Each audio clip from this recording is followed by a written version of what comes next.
elites are scrambling to rewrite history because too many Americans are waking up and questioning what they've been told. The word woke is now being used as an insult and a negative byword. We woke up and the children of the fallen are fighting back, but it's too late. The awakening cannot be stopped.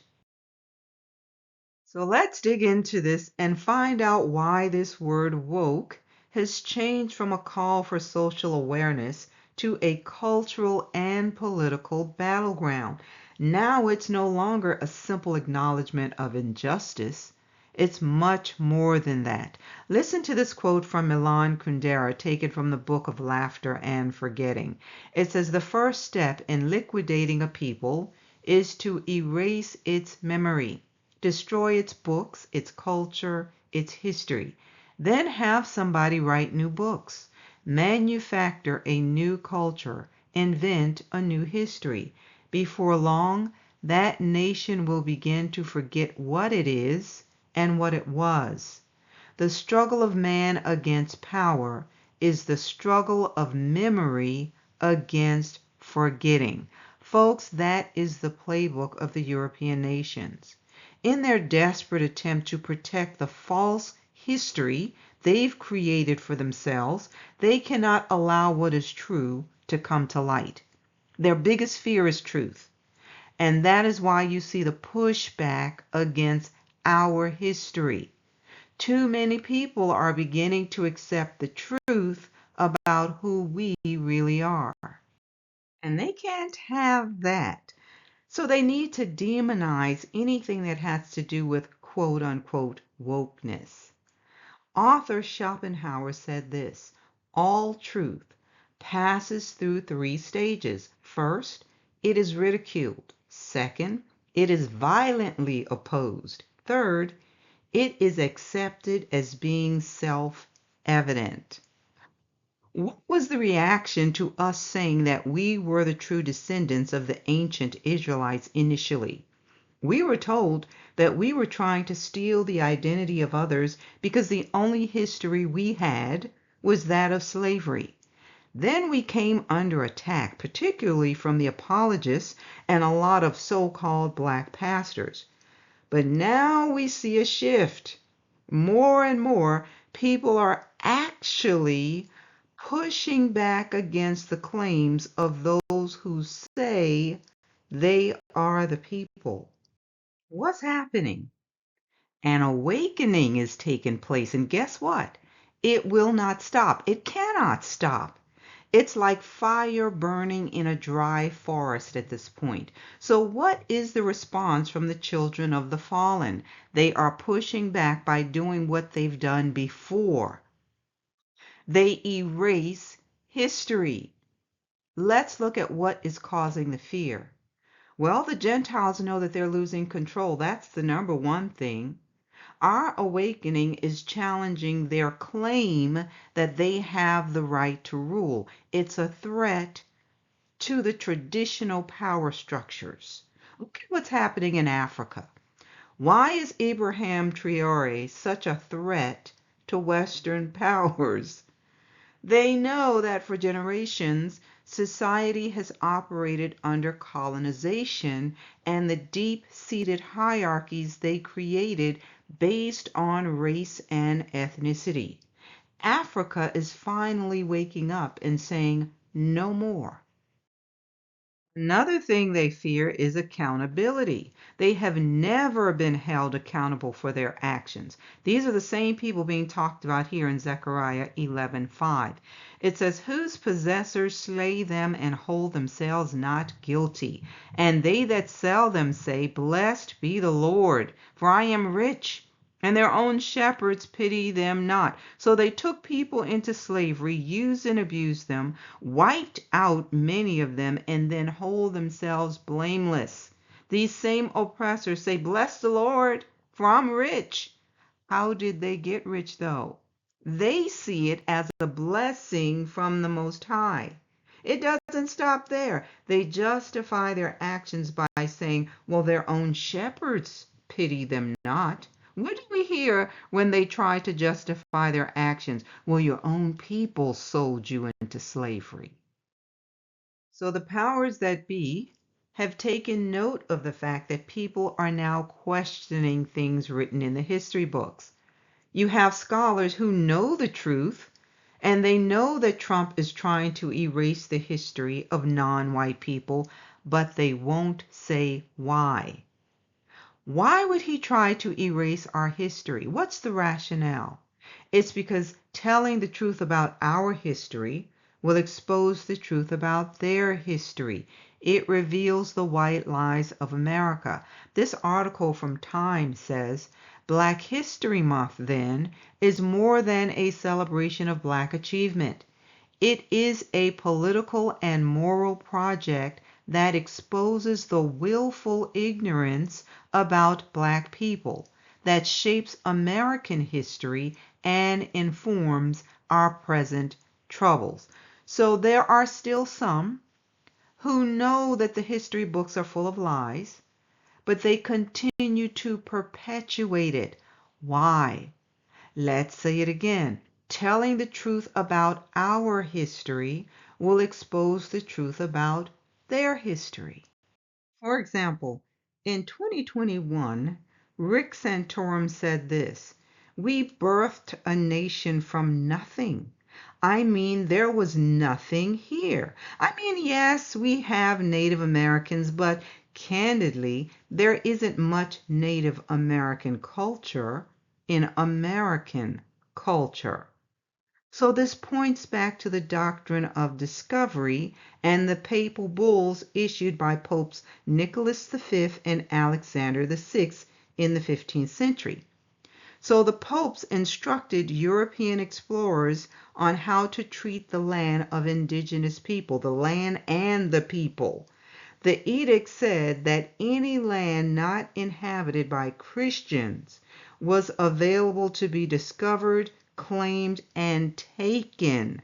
And at that time, a Christian was referring to white Europeans.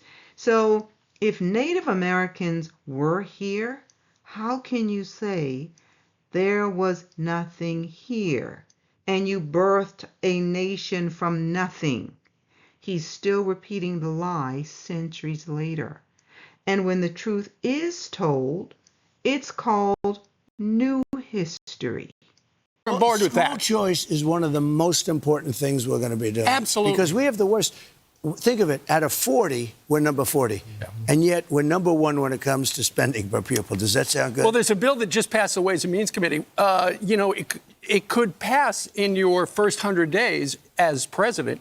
Sounds like you'd sign it. I would sign it. Anything to do with school choice, also. Okay. But also, separate from school choice, we're going to take the Department of Education, close it. I'm going to close it. We'll have one person, could be you if you decide to retire. Okay. Mr. President, here's what bothers me about that. So let's say you have a liberal city, let's Los Angeles, San Diego, and they just decide we're going to get rid of that history. We got new history. This is America built off the backs of slaves on stolen land. And that curriculum comes in. Then we don't send them money.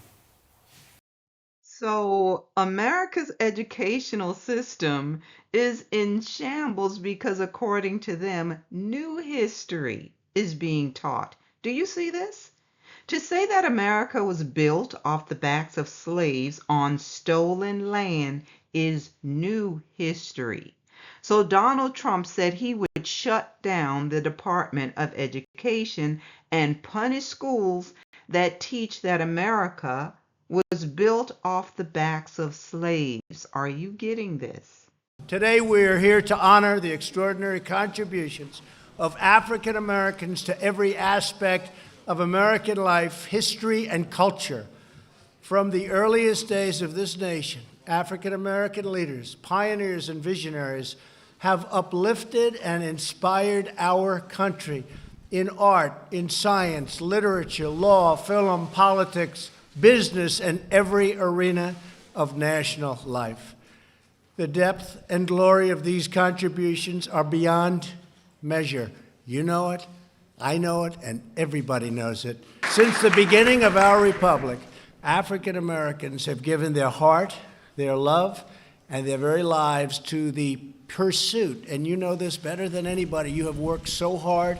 I guess when you get right down to it, we're all working very hard. But the pursuit of liberty and justice for all. So we pledge in the honor of our great African American community to build a future where every American child can live in safety, dignity, liberty, and peace. As Americans, we all share the same dreams, the same hopes, and the same magnificent destiny. We are now and will forever be one people, one family, and one glorious nation under God. Now, that's what he said when he was running the first time. So what changed? And this is what I mean when I say these folks have forked tongues. The question is, was he lying then or now? This article from MSN says Trump's latest executive order wipes Black history off museum walls.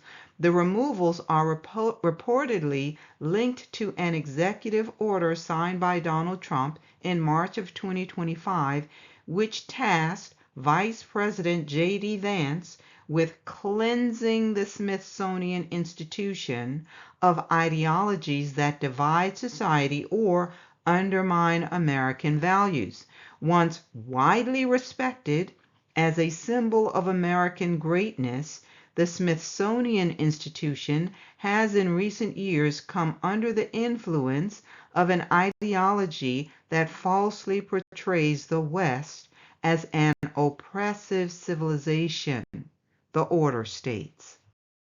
The article goes on to say that former NAACP President Ben Jealous, who now leads the Sierra Club, said museums that focus on specific minority or marginalized groups such as enslaved persons and their descendants, women, Native Americans, etc., are unnecessary because historical narratives from previous generations misrepresented those individuals or overlooked them altogether.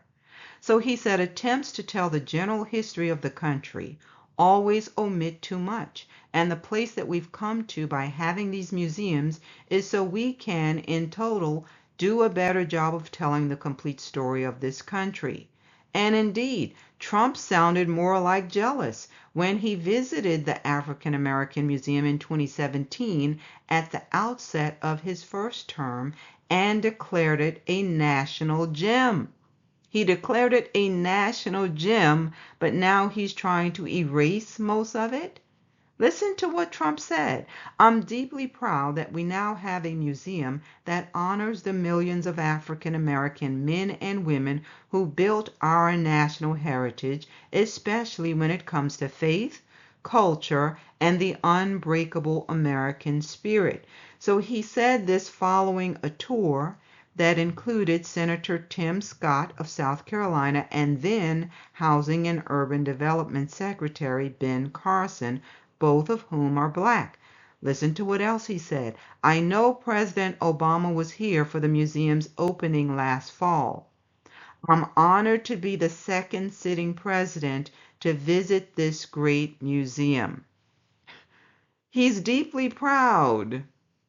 But now the museum, according to him, is presenting an ideology that falsely portrays America as oppressive. African Americans built this nation. You built this nation. You know, you're just starting to get real credit for that. Okay, I don't know if you know that. You're just starting to get, you built the nation.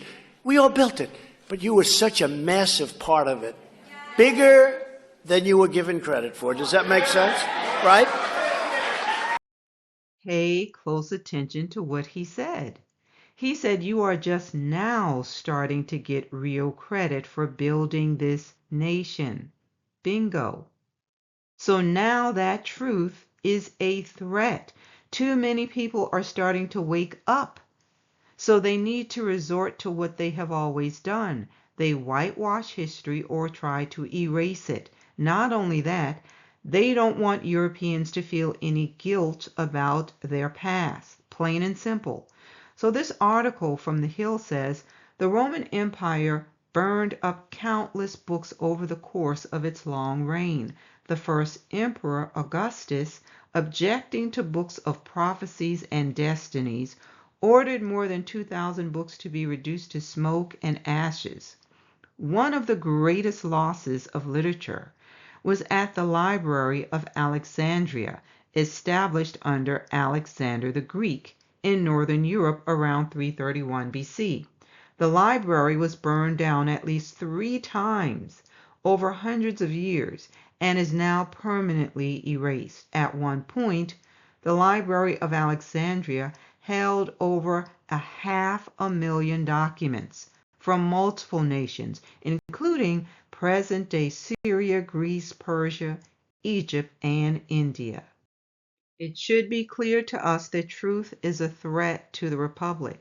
As reported in this independent article, Trump says schools will lose funding if they add the 1619 Slavery Project to the curriculum. He said his Department of Education will defund public schools that include the 1619 Project in their teaching. Why is he saying this? Well, it's because he believes that children are being taught in schools to hate America. So it's better to lie about history so that people will love the country, right? What does this tell you? But isn't this a Christian nation?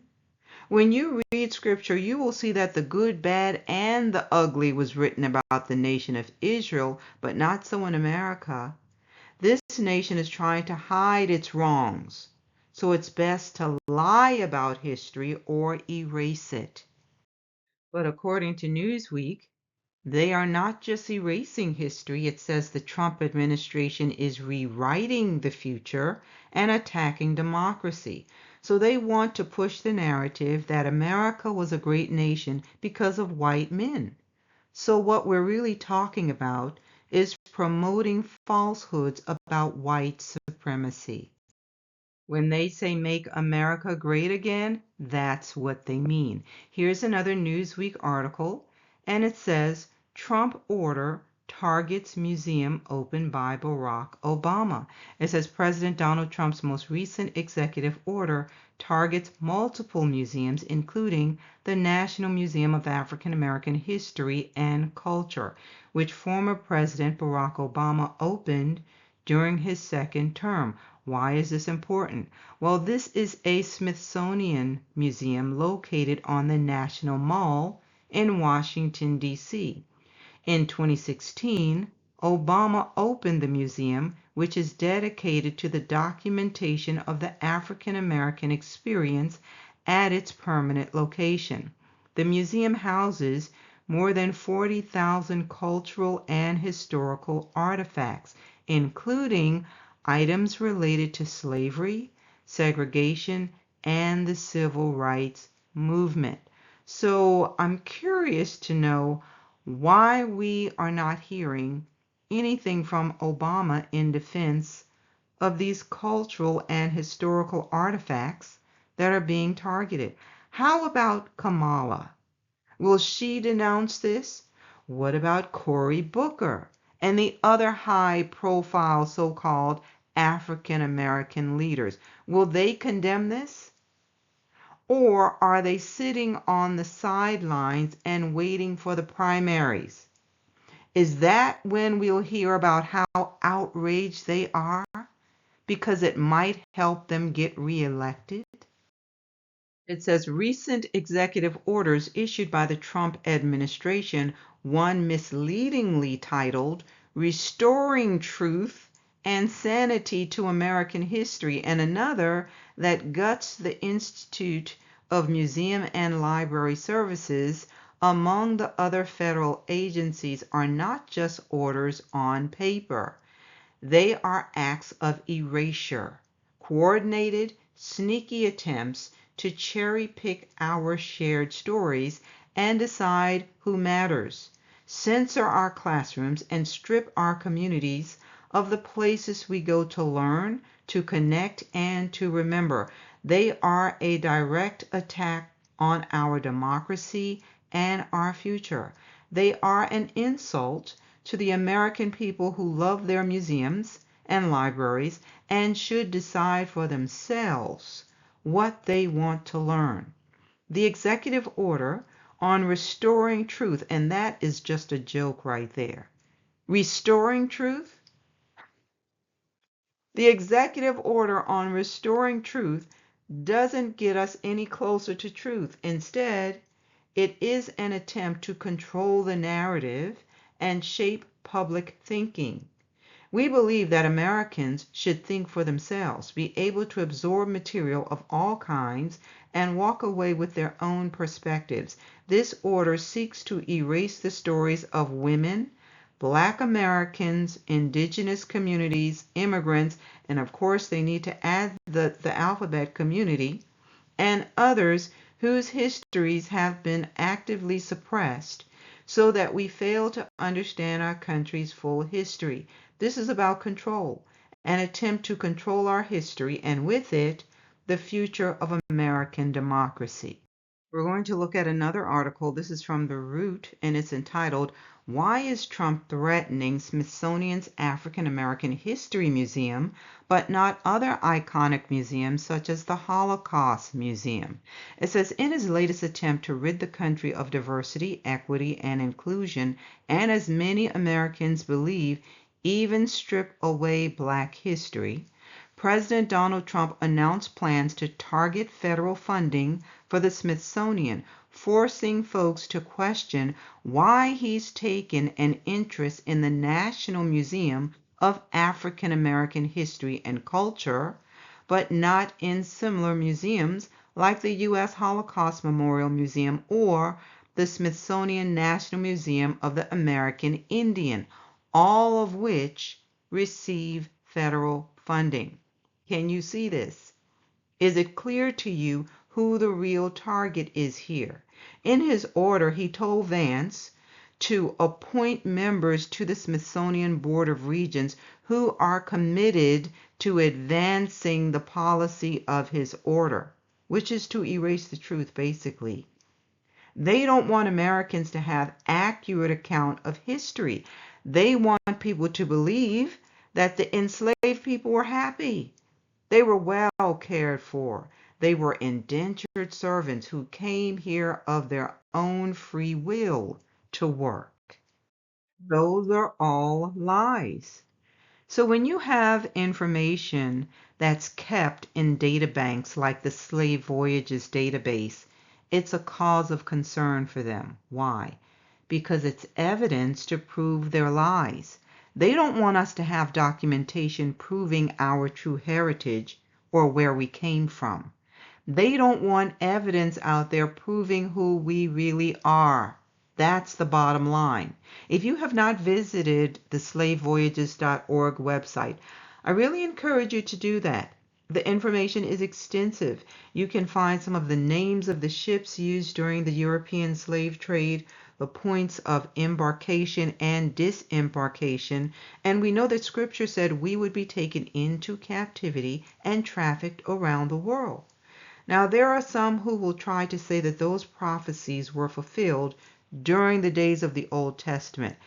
Well, who was Messiah talking about in Luke 21 when he said this people, meaning the house of Judah, would fall by the edge of the sword and be led away captive into all nations, and Jerusalem would be trodden down of the Gentiles until the times of the Gentiles be fulfilled? Because that prophecy had to be fulfilled after his death, burial, and resurrection.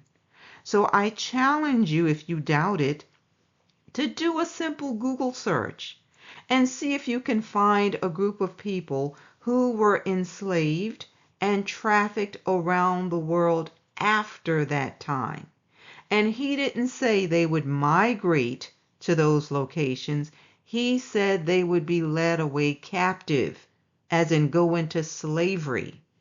So you will find a lot of information to corroborate what we have been saying when you look at the database. For example, you see here that Igbo tribes were taken captive on those slave trips. Well, who are they? And why is this information about them important?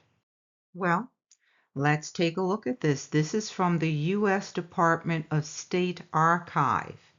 Now, this is a memo from Henry Kissinger to Richard Nixon, and you can see that the topic is in regards to foreign relations, and the date range is between 1969 and 1976. Kissinger is giving the president the information he requested on the Biafra relief. Listen to what Kissinger says. He said, "You asked for a study of the Biafra relief problem by January 28th. A member of my staff prepared the attached survey. I have taken the liberty of underlining the most significant parts. Underlying is a sketch of the background of the problem with a useful map. I thought it important to trace in some detail the interplay between politics and food. Each of the following tabs, however, is designed to stand alone for a quick overview." Now, listen to what he says in the body of this memorandum, because he is going to include some important information about the Igbos. So as you read the memo, you'll see that he gives the background of the problem, and then he talks about the two sides involved in the conflict. So I'm only going to read this portion that I have highlighted, where he talks about Biafra and a man named Colonel Ojukwu. He's 35, British trained, erstwhile playboy. So this man presides over the popular support and military morale of a people convinced that defeat means extinction. Who is he talking about? The Igbos.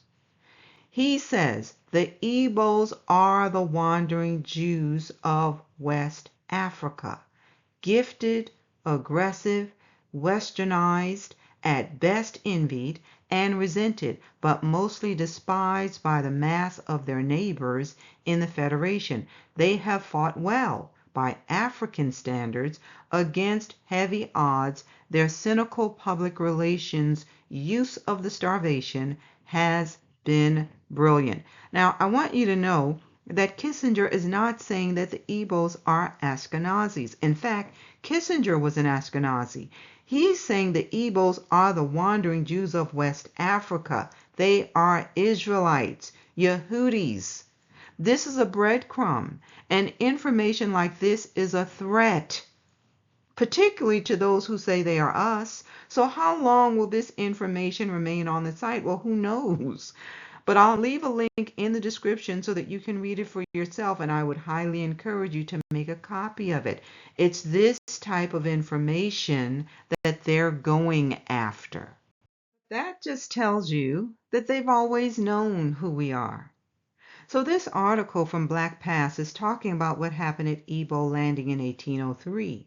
It says Ebo Landing is a historic site at Dunbar Creek on St. Simon's Island in Glynn County, Georgia. Well, in 1803, Ebos and other West African captives arrived at Savannah, Georgia on the slave ship called the Wanderer.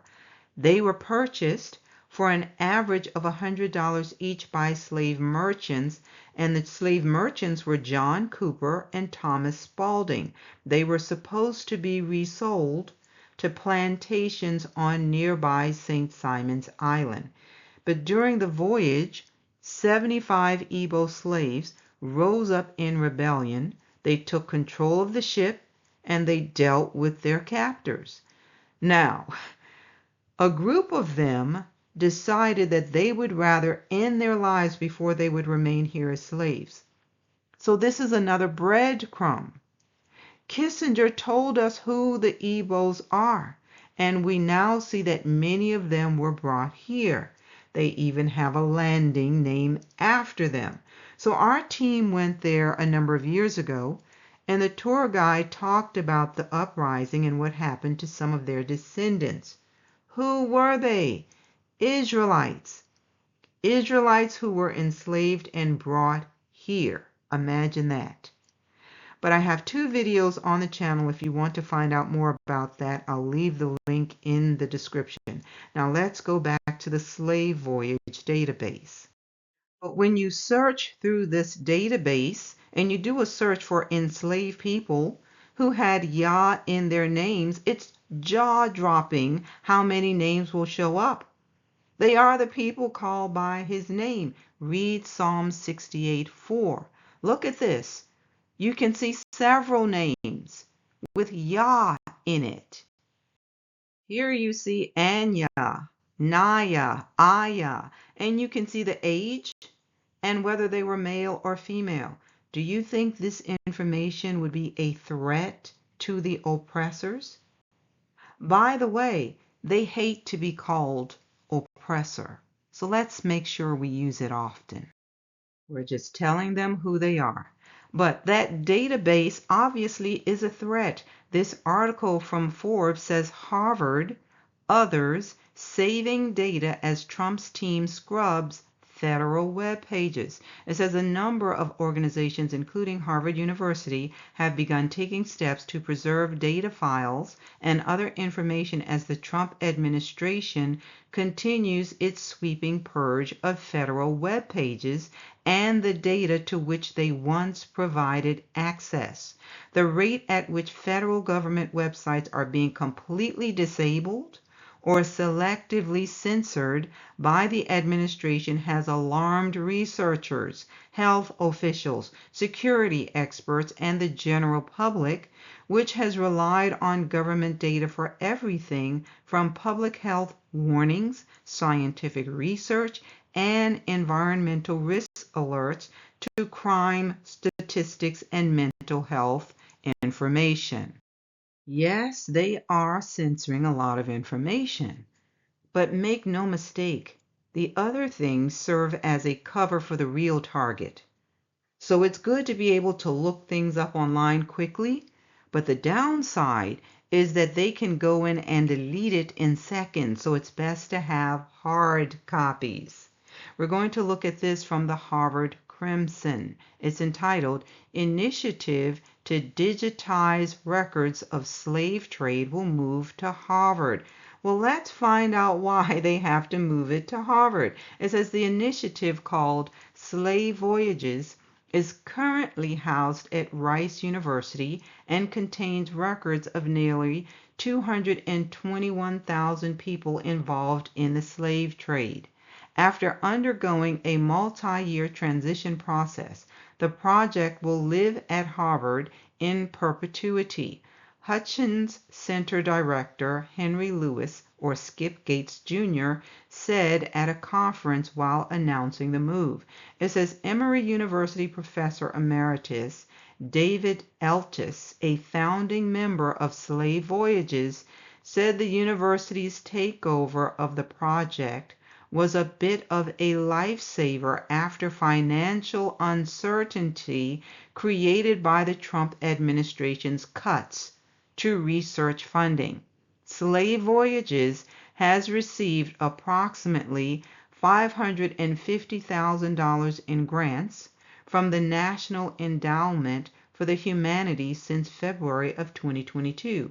This month, the Trump administration slashed more than 1,200 of the organization's grants and has shown no signs of stopping its larger assault on higher education.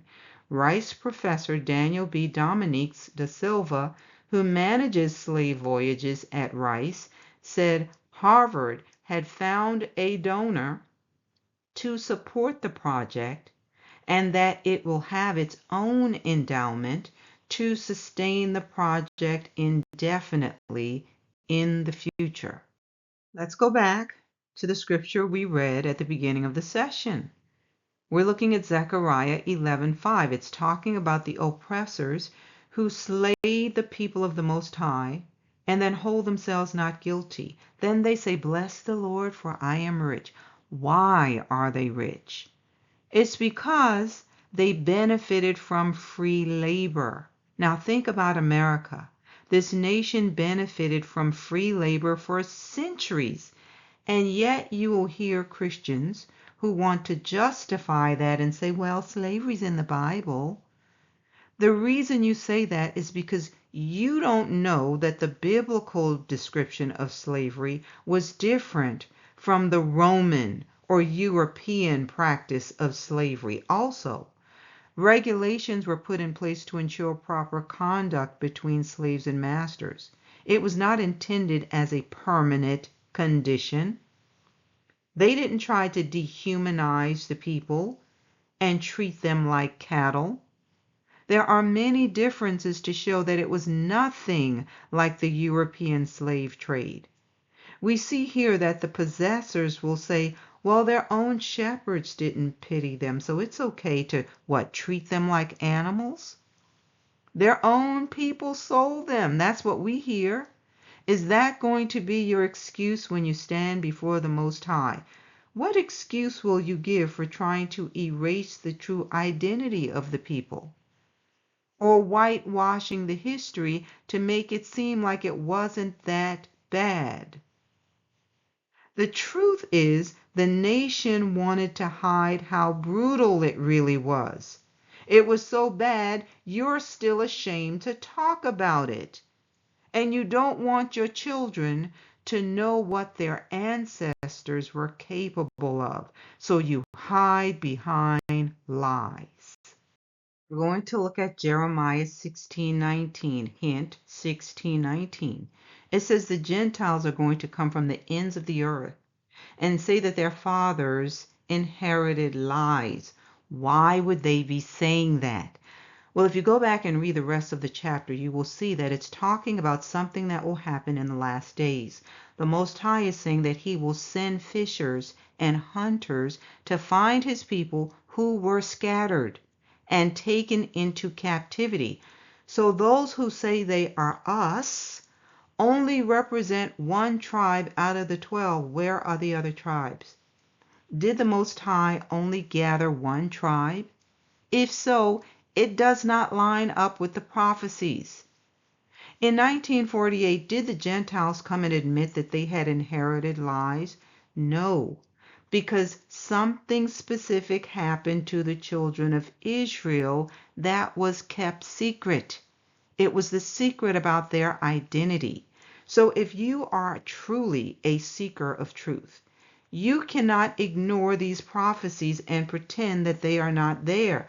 They identify a people, and it tells you where they will be in the last days. They will be in the lands of their captivity. So what we see happening right now is proof that Scripture is true.